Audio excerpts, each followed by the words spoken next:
자, 오늘 말씀의 제목은 예수를 믿는 자는 많이 다르다. 많이 다르다는 제목으로 말씀드립니다. 자, 어떤 책에서 읽은 이야기 하나 합니다. 어떤 장로님 가정에 고등학교를 다니는 아들이 있었습니다. 이 아들이 아버지가 볼 때도 참 예수를 잘 믿는 아들이었습니다. 근데 어느 날부터 아들이 불량한 학생을 친구로 사귀고 집으로 자꾸 이게 데리고 오고 있었습니다.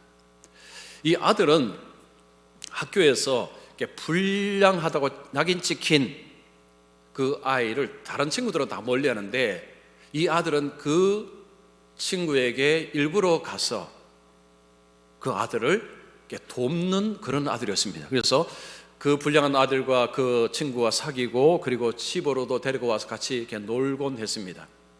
아버지가 아들을 보면서 걱정이 되었습니다.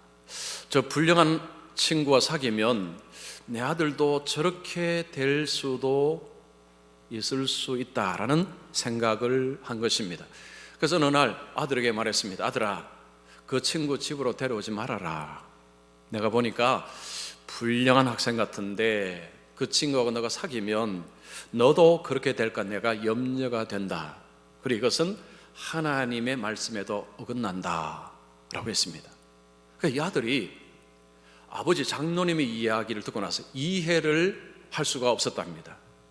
교회 전도사님에게 이런 이야기 했습니다. 전도사님, 친구가 어려운 상황에 처하면, 예수 안 믿는 친구가 어려운 상황에 처하면 도와주는 것이 그리스도인다운 모습 아닌가요? 불량하다고 사귀지도 말고 집에 데리고 오지도 말라. 이렇게 하면 이웃을 사랑하라는 주님의 말씀하고 이거 모순되는 것 아닙니까? 우리 성도님들 어떻게 생각하십니까?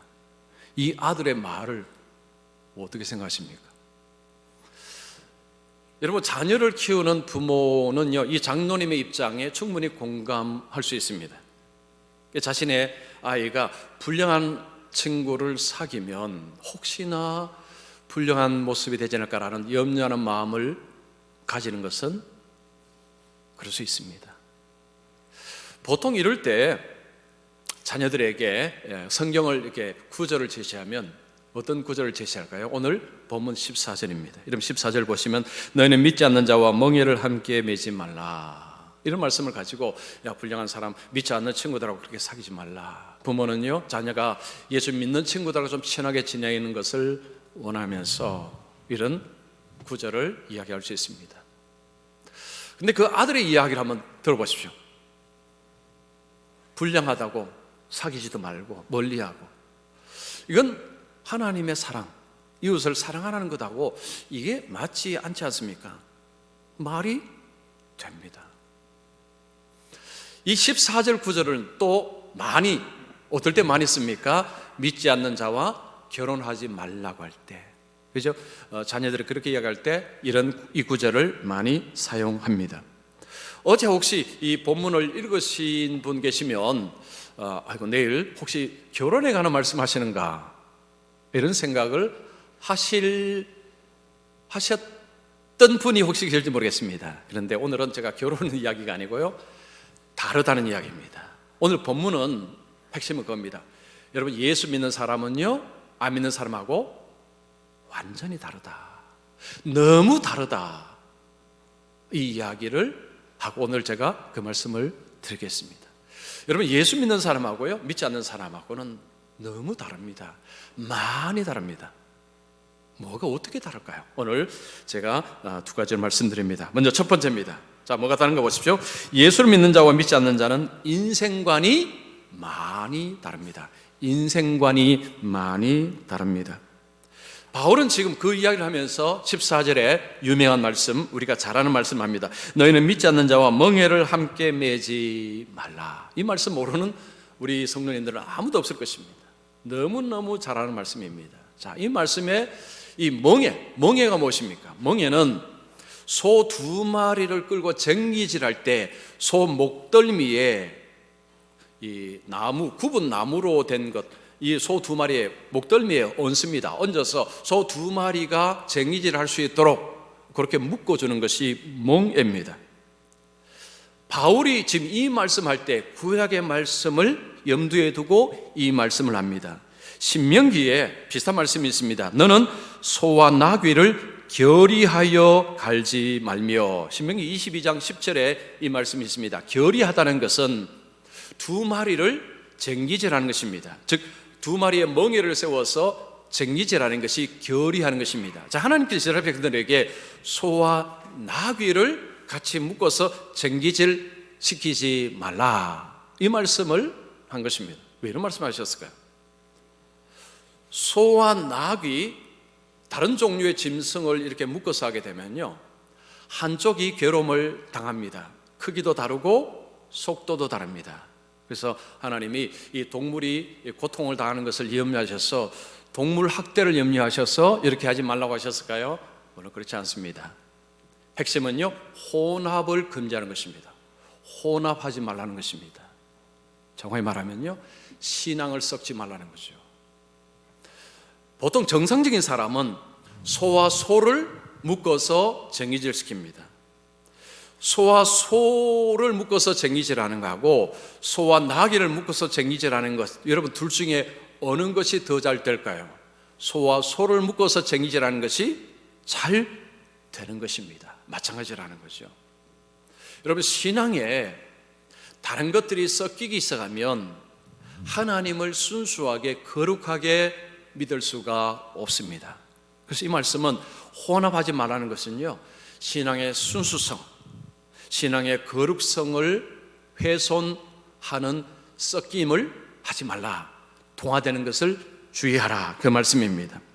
그 당시 고린도 교회에는, 고린도 지방에는 신전이 있었습니다. 그 신전에는요, 매춘이 성행했습니다. 매춘, 성적인 이 문란함이 고린도 지방의 특징이었습니다. 그리고 그 지방에는 그 축제가 있었습니다. 그 이방신 축제가 있었는데 그것이 상당히 문란했습니다. 바울은 고린도 교회 성도들에게 그 이방 신을 위한 축제에 참여하지 말아라 라고 했습니다. 왜냐? 그 문화에 동화될 수 있기 때문에. 그러면 하나님을 섬기는 이 신앙의 순수성, 거룩성을 잃어버리고 유지할 수 없을 수 있기 때문입니다. 자, 바울은 14절을 이야기할 때 믿는 자는 믿지 않는 자와 교제도 하지 말고 만나지도 말고 가까이 하지도 말고 라는 의도로 말한 것이 아니었습니다. 만약에 바울이 그런 의도로 말했다면요, 어떤 문제가 벌어지냐면 예수님의 지상명령을 반대하는 것입니다. 여러분, 예수님의 지상명령이 무엇입니까? 모든 자에게 복음을 전하는 것입니다. 즉 예수 믿지 않는 자들에게 복음을 전하는 것입니다. 그리고 바울도 자신도 늘 복음을 전하는 사람이었습니다. 이 말씀을 믿는 자는 믿지 않는 자와 사귀지도 말고 가까이지도 말고 교제도 하지 말라라는 말씀을 했다면 바울은 자신의 삶으로 반대하고 있는 것입니다. 그리고 만약에 믿는 자는 믿지 않는 자와 만나지도 말고 교제하지도 말라는 표현을 했다면요, 그 당시 고린도 교회는 믿지 않는 배우자를 둔 사람들이 있었습니다. 바울은 그들에게 믿지 않는 배우자가 이혼을 하지 않으려고 하거든 갈라쓰지 말아라, 이혼하라고 하지 않았습니다. 바울은 지금 24절은요, 믿는 자가 믿지 않는 자는 같이 교제하고 같이 이렇게 하는 것을 안 된다, 이런 말을 한 것이 아니라 그리스도인은 다르다, 그리스도인은 거룩한 자이다, 그리스도인은 하나님의 복음으로 순수하게 된 백성이다, 그 순수성, 그 거룩성을 지키는 것이 중요하다. 핵심이 바로 이것입니다.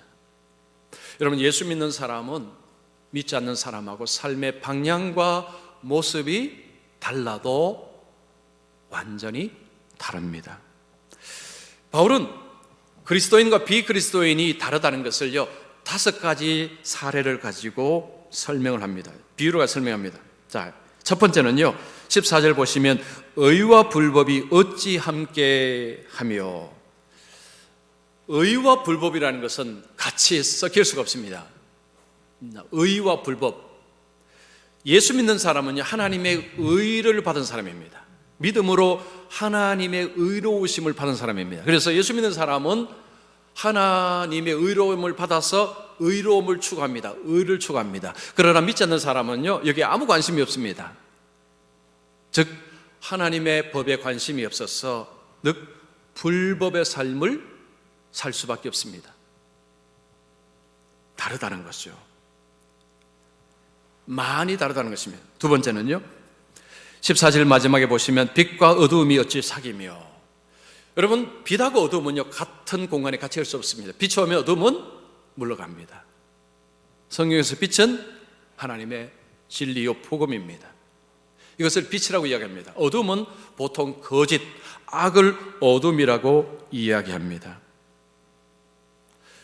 이 진리가 있는 곳에는요 비진리가 같이 섞일 수가 없습니다.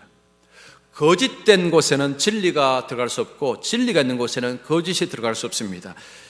이 빛과 어둠은요 일치해서 할 수가 없습니다. 그 다음 세 번째는 15절 보시면 그리스도와 벨리알이 어찌 조화되며, 이 벨리알은 사탄을 말합니다. 그리스도와 사탄이 어찌 함께 할 수 있겠느냐. 여러분, 성경에서 예수님이 가시면 사탄은 쫓겨났습니다. 예수님과 사탄이 뭔가 같이 힘을 합해서 일을 한다, 이것은 말도 안 되는 소리입니다. 예수 믿는 사람의 주인은 예수님이십니다. 예수 믿지 않는 사람의 주인은 마귀입니다. 그러면 그러죠. 나 내 주인 마귀 아닙니다. 그러나 본인은 인정하지 않지만, 여러분, 성경은 믿지 않는 자를 지배하는 자가 누구냐? 마귀라고 이야기합니다.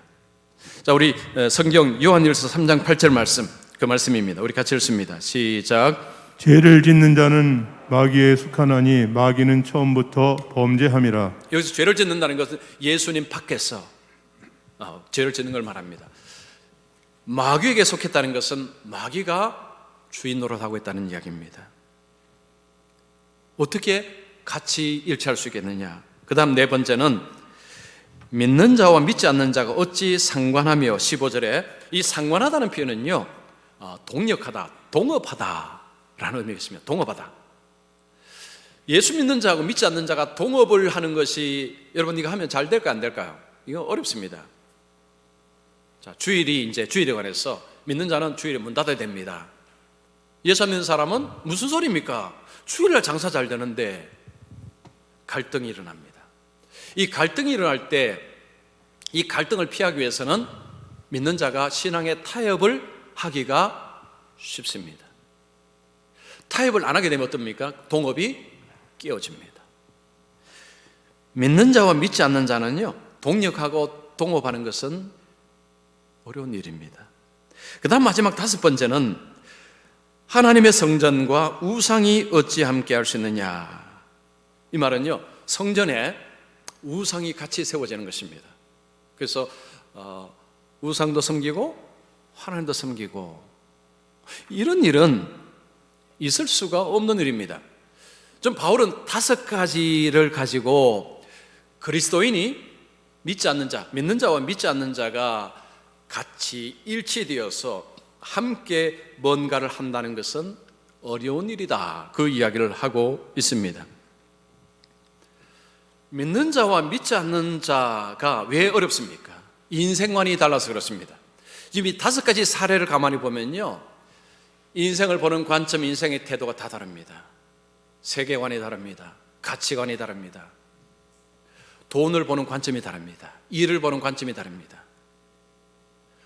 온 세상에 일어나는 것들에 대한 관점이 다 다릅니다. 이걸 인생관이라고 이야기합니다. 인생관이 다릅니다. 믿는 자와 믿지 않는 자는요 인생관이 달라도 너무 다릅니다. 많이 다릅니다. 그래서 함께 섞어서 뭘 한다는 것은 어려운 일이다, 그 이야기입니다. 자, 이 말씀을 결혼에 적용을 할 수 없느냐? 할 수 있습니다. 자, 그런데 여러분 오늘 이 말씀 잘 들으십시오. 결혼에 적용할 때 조심해서 적용해야 됩니다. 율법주의로 적용하면 안 됩니다. 자, 율법주의로 적용한다는 것은 이런 것입니다. 반드시 믿는 자는 믿는 자와 결혼해야 되고 믿는 자가 믿지 않는 자와 결혼하면 벌 받는다. 이것이 율법주의입니다. 이렇게 적용하면 안 된다는 것입니다. 자, 14절의 말씀을 가지고 믿는 자는 믿지 않는 자와 절대 결혼해서는 안 되고 그러면 벌 받는다, 이런 식으로 율법주의로 해석을 해서는 안 된다는 것입니다. 만약에 바울이 이런 식으로 해석을 했다면요, 좀 전에 말씀드렸지만 고린도 교회에 믿지 않는 자와 살고 있는 사람은 다 이혼이 됩니다. 그러나 바울은 그렇게 말하지 않았습니다. 율법주의가 들어가면 그 다음에 어떤 일이 벌어지냐면 형식화가 일어납니다. 여러분, 율법주의는요 형식화를 만들어냅니다. 이게 무슨 말인가 이런 것입니다. 무조건 예수 믿는 사람은 예수 믿는 사람과 결혼해야 된다, 그러면 벌 받는다 라고 하게 되는 일이 벌어지면요, 예수 믿는 척 하는 일이 벌어지고, 그리고 세례까지도 만들어내어서 예수 믿는다는 증명을 하면서 결혼하는 일들이 벌어집니다. 작년인지 재작년인지 제가 기억이 확실하지 않습니다. 교회에 낯선 청년한테서 전화가 왔습니다. 교회로 전화가 왔어요. 우리 부목사님이 받았습니다. 이분이 대뜸 세례를 좀 줄 수 있느냐라고 부탁을 했습니다. 자기에게 세례를 좀 달라는 거죠. 왜냐하면 어떤 아가씨를 사귀고 있는 그 아가씨 부인이 아니고 부모님이 남자가 예수를 믿고 세례를 받아야 된다라고 그렇게 이야기한 것 같습니다. 그래서 이 청년이 교회에서 좀 세례를 줄 수 있느냐 물었습니다. 여러분, 세례를 줘야 될까요, 말아야 될까요? 줄 수 없죠. 제가 거절했습니다. 여러분, 세례는 아무나 주는 게 아닙니다. 예수 안 믿는 분이 교회에 와서 6개월이 지나면 학습을 받고 그 다음 6개월 지나면 세례를 받는데, 그냥 6개월 지나면 자동 주는 게 아닙니다. 신앙 고백을 확인해야 됩니다. 이분이 진짜 예수님을 자신의 주인으로 믿는지 고백을 한 것을 확인하고 그 다음에 세례를 줍니다. 이 확인을 하지 않고 세례를 준다는 것은요, 세례는 종이 조각에 불과한 것입니다. 만약 이 남성이 우리 교회에서는 실패했지만 어느 다른 교회에서 헌금 좀 하고 그 교회에서 세례를 줬다면 그 세례 증서를 가지고 그 상대 부모님에게 들이밀 것이고, 그럼 부모는 세례 받았구나, 결혼해라, 이렇게 되면 이게 바로 율법주의로 이 말씀을 해석하고 있는 것입니다. 여러분, 주위에 보면 결혼할 때는 예수를 믿지 않았는데 결혼 후에 예수 믿는 배우자로 인해서 교회를 다니고 신앙을 가지는 분들도 많습니다. 만약에 이 말씀을 율법주의로 해석해서 믿는 자는 믿지 않는 자와 절대 결혼해서는 안 된다고 하면요, 그러면 그런 분들은 어찌 구원을 받겠습니까? 또 앞에 이 청년처럼 척하는 사람을 양산합니다. 척하는 사람, 나 교회를 다닙니다, 교회 다니는 증명서 하나 떼고 세례증서도 하나 떼고, 근데 나중에 결혼하고 나서는 교회를 안 다니는 것입니다. 이런 사태가 벌어질 수 있습니다. 이것이 율법주의가 주는 폐해입니다. 우리 믿는 부모가 자녀들에게 이런 식으로 하면요, 자녀들은 반발합니다. 요즘 부모 이기는 자녀 이기는 부모가 어디 있습니까? 이럴 때 자녀들에게 해줘야 될 말이 겁니다. 아들아, 딸아, 믿지 않는 사람 만나면 인생관이 너무 다르단다. 너 그거 알아야 된다. 사귀기 전에 인생관을 먼저 점검을 해야 됩니다. 교회를 다닌다고 해서 안심할 게 아닙니다. 인생관을 살펴야 된다는 거죠. 이 사람이 어떤 인생관으로 사는지 이걸 보지 않고 그냥 율법주의로 교회 다니니까 괜찮다 하게 되면 나중에 큰일 벌어집니다. 인생관이 다른 사람이 같은 집안에 같이 쭉 살아간다는 것은요, 그때부터 지옥이 될 수 있습니다. 엄청난 고통이 뒤따를 수가 있다는 것입니다. 이것을 알게 되면요, 동업을 하든지 뭘 하든지 하기 전에 신중하게 생각할 것입니다. 그리고 혹 동업을 하거나 아니면 결혼을 하거나 혹시 꼭 해야 된다면 준비할 것입니다. 근데 제일 위험한 것은 여기에 대해서 아무런 그게 없이 그냥 이제 동업을 하거나 이렇게 되면 불행이 시작이 될 수 있다는 것입니다. 여러분, 예수 믿는 자 믿지 않는 자는 인생관이 너무 다릅니다. 완전히 다릅니다. 자, 두 번째입니다. 예수를 믿는 자 믿지 않는 자는 목적지가 완전히 다릅니다. 자, 바울은 믿는 자와 믿지 않는 자가 다르다는 것을 설명하고, 믿는 자는 어떤 자인가를 이렇게 이야기합니다. 16절 중반절을 보십시오. 우리는 살아계신 하나님의 성전이라. 우리는 하나님의 성전, 예수 믿는 자는 하나님의 성전이라고 이야기합니다. 왜냐? 성령님이 오셨기 때문에, 성령님이 내주하시기 때문에. 예수 믿는 자는 하나님의 성전이라. 자, 이게 도대체 무슨 이야기일까요? 성도가 하나님의 성전이 된 것은요, 구약의 약속이 성취가 되었기 때문이라 라고 바울은 이야기합니다. 여러분 16절 중반절 보십시오. 이와 같이 하나님께서 이르시되 내가 그들 가운데 거하여 두루 행하며 나는 그들의 하나님 되고 그들은 나의 백성이 되리라 하셨느니라. 자, 이 말을 할 때 이 말씀은 구약에 있는 말씀을 가지고 바울이 지금 고린도 교회 성도들에게 이야기하는 것입니다. 배경은 이렇습니다. 이스라엘 백성들이 애굽에서 나와서 시내산에서 하나님과 언약을 맺었습니다. 그 언약의 핵심은 내가 너희들이 하나님이 되고 너희는 내 백성이 된다는 것이 언약의 핵심입니다. 하나님께서 그들 가운데 그들을 돌보시고 그들을 인도하시겠다는 그 약속을 하셨습니다. 자, 그런데 이 약속을 하시면서 하나님은 모세에게 성막을 만들라고 하셨습니다. 성막을 세세히 설계도를 주시고 이렇게 만들으라고 하셨습니다. 그 성막은 하나님이 그들 가운데 사신다는 것을 보여주는 증표였습니다. 이스라엘 백성들의 성막을 보면서 와, 하나님이 우리와 함께 사시는구나 라는 것을 눈으로 볼 수가 있었습니다. 확인이 되었다는 것입니다. 그런데 구약에서는요, 하나님이 그들과 함께 하시다가 떠나기도 하셨습니다. 즉 그들과 계속해서 머무신 것이 아니라 하나님은 떠나시기도 하셨습니다.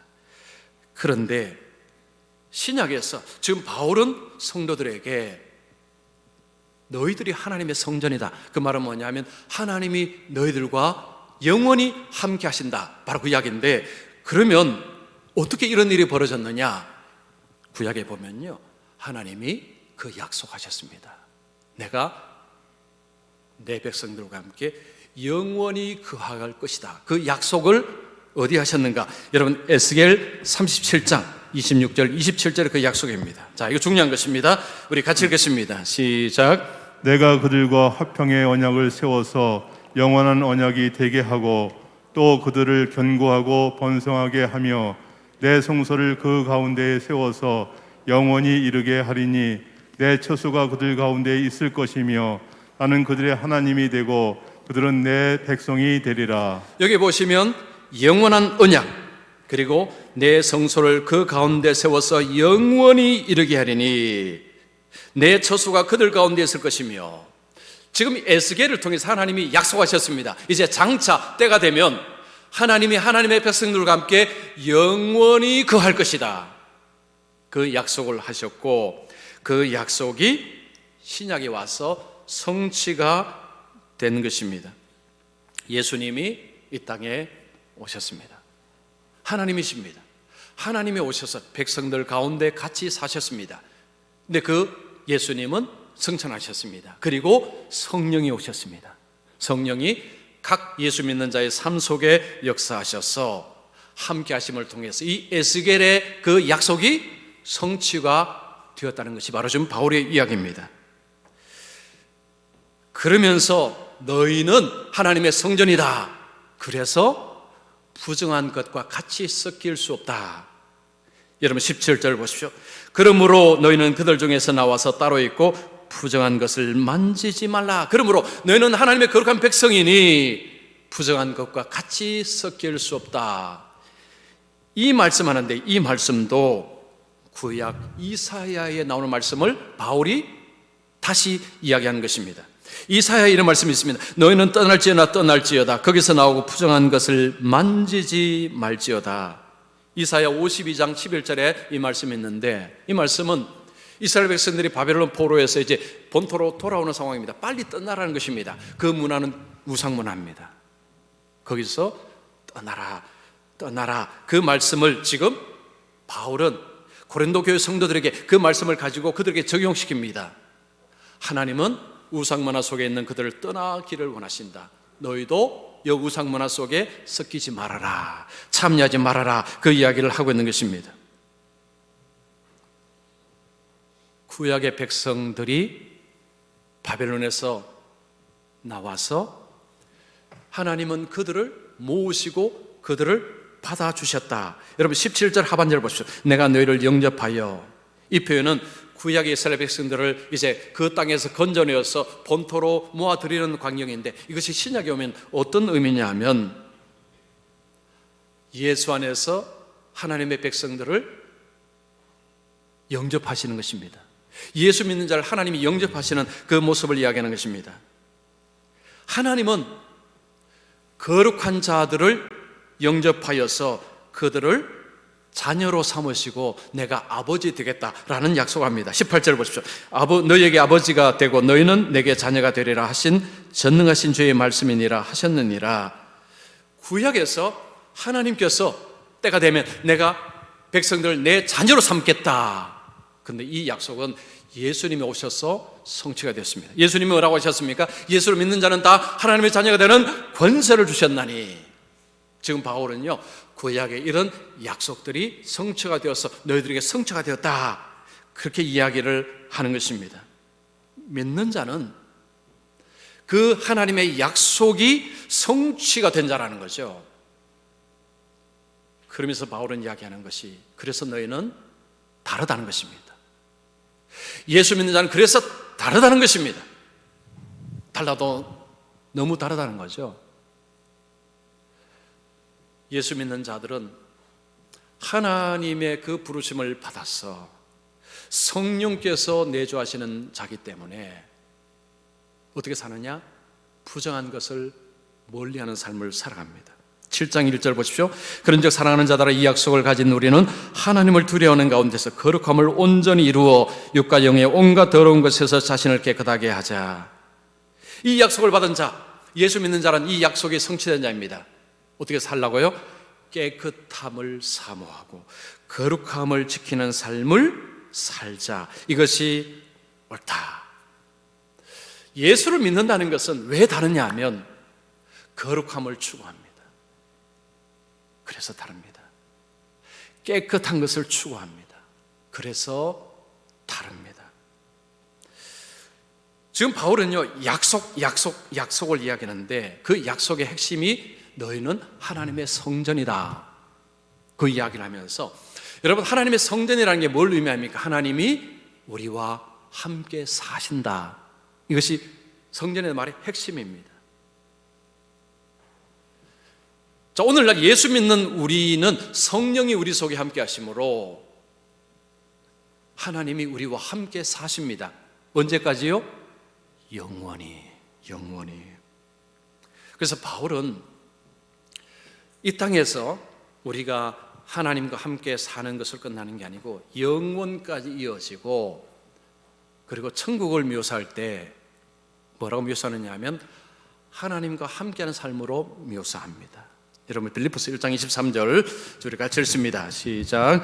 차라리 세상을 떠나서 그리스도와 함께 있는 것이 훨씬 더 좋은 일이라. 자, 바울은 내가 이 땅에 사는 것보다는 내가 주는 것을 더 좋아한다. 왜냐하면 천국 가면 예수님과 함께 살기 때문에. 그래서 천국은 바로 하나님과 함께 사는 곳입니다. 이게 핵심입니다. 바울은 지금 이 약속이, 구약의 이 약속이 너희들에게 성취가 되었다. 너희들은 거룩한 하나님의 백성이다. 하나님이 너희와 함께 하시고 그리고 영원히 사신다. 이것이 언제까지요? 영원히. 이 죽음을 떠나서의 상황, 그 상황도 이야기하는 것입니다. 자, 예수를 믿지 않는 사람이 세상의 마지막을 맞을 때하고요, 이 약속을 아는 사람이 마지막을 맞는 것하고 여러분 같을까요, 다를까요? 다릅니다. 그 삼성그룹의 이게 창업주가 이병철 회장입니다. 이병철 회장이 1987년에 세상을 떠났습니다. 이분이 세상을 떠나기 전에 그 정의채 신부에게 종교에 관한 24가지 질문을 던졌습니다. 아마 여러분 들어보신 분들이 계실 것입니다. 한번 들어보십시오. 신이 존재한다면 왜 자신을 드러내지 않는가? 신은 우주 만물의 창조주라는데 무엇으로 증명할 수 있는가? 신은 인간을 사랑했다면 왜 고통과 불행과 죽음을 주었는가? 신은 왜 악인을 만들었는가? 예수는 우리의 죄를 대신 속죄하기 위해 죽었다는데 우리의 죄란 무엇인가? 왜 우리로 하여금 죄를 짓게 내버려 두었는가?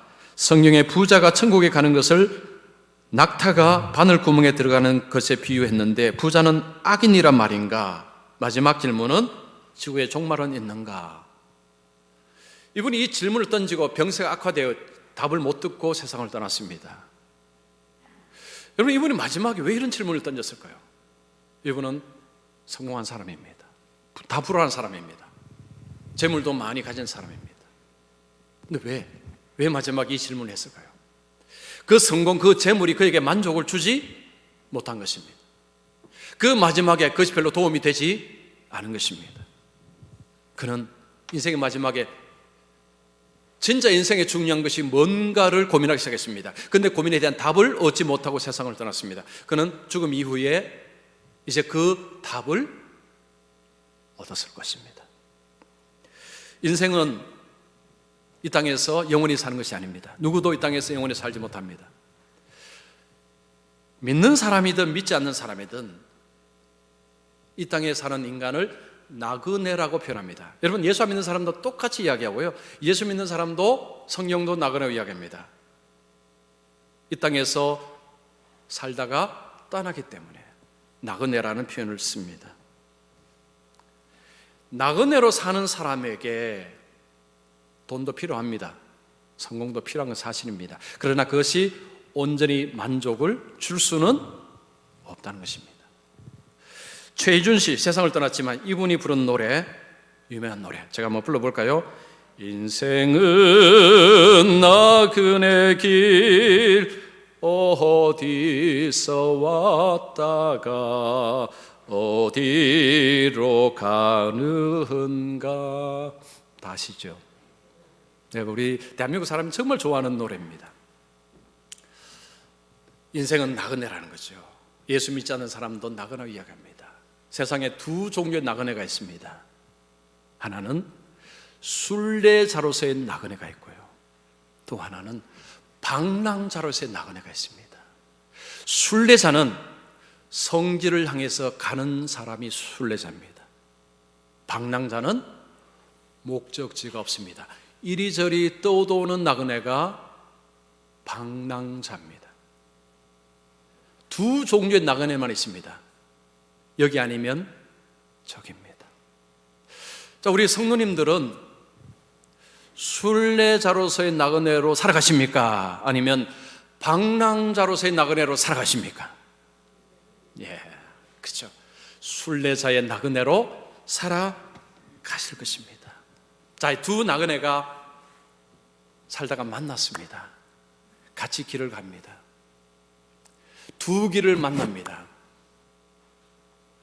여러분, 두 나그네 중에 어떤 나그네가 양보를 죽어도 못할까요? 순례자로서의 나그네입니다. 왜냐? 목적지가 분명한데 다른 길을 가면 그 목적지로 못 가기 때문에 죽어도 양보 못합니다. 만약에 양보한다면요, 목적지가 없다는 것입니다. 예수 믿는 사람은요, 달라도 조금 다른 게 아니고 너무 다릅니다. 많이 다릅니다. 완전히 다릅니다. 지금 바울은 우리에게 그 이야기를 하는 것입니다. 저는 우리 성도님들이 좀 더 그렇게 살아가시겠지만 방랑자의 나그네가 아니고 순례자로서의 나그네로 살아가시다가 자신을 깨끗하게 보존하시고 거룩하게 보존하셔서 주님이 준비하신 그 영광의 나라에 다 도달하시기를 축원합니다. 그래서 남아있는 삶 동안에, 그죠? 나는 다른 자이다, 예수 믿는 자는 다른 자이다 라는 정체감을 확실하게 가지시고, 그래서 분명하게 예수를 믿고 예수님을 섬기고 살아가시는 우리 성도님들 되시기를 축원합니다.